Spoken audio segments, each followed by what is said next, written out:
Praise the lord. ప్రభువైన యేసుక్రీస్తు వారు ఈరోజు మనకు అందిస్తున్న వాగ్దానం కీర్తనల గ్రంథం 147వ అధ్యాయం 14వ వచనం. మంచి గోధుమలతో నిన్ను తృప్తిపరచువాడు ఆయనే. యుద్ధస్వాలు బలం గల సైనికులు ఆయనకు ఇష్టం లేదు. యెహోవాను ఆరాధించే ప్రజలు ఆయనకు సంతోషాన్ని కలిగిస్తారు. ఆయన నిజమైన ప్రేమను నమ్ముకునే ప్రజలు యెహోవాకు సంతోషం కలిగిస్తారు. యెరూషలేమా, యెహోవాను స్తుతించుము. సియోను, నీ దేవుణ్ణి స్తుతించుము. యెరూషలేమా, దేవుడు నీ ద్వారబంధాలను బలపరుస్తాడు. నీ పట్టణంలోని ప్రజలను దేవుడు ఆశీర్వదిస్తాడు. నీ దేశానికి దేవుడు శాంతి కలిగించాడు. కనుక యుద్ధంలో నీ శత్రువులు నీ ధ్యానం తీసుకొని పోలేదు. ఆహారం కోసం నీకు ధాన్యం సమృద్ధిగా ఉంది. దేవుడు భూమికి ఒక ఆజ్ఞ ఇస్తాడు, దానికి వెంటనే అది లోబడుతుంది.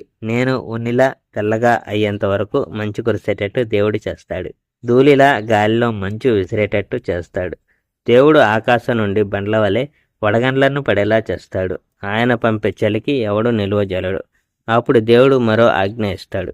వచ్చటి గాలి మరలా వీస్తుంది, మంచు కరిగిపోతుంది, నీళ్లు ప్రవహించడం మొదలవుతుంది. దేవుడు యాకోబుకు తన ఆజ్ఞ ఇచ్చాడు. దేవుడు ఇశ్రాయేలీయులకు తన న్యాయ చట్టాలు ఆదేశాలు ఇచ్చాడు. దేవుడు ఇలా మరి ఏ దేశానికి చేయలేదు.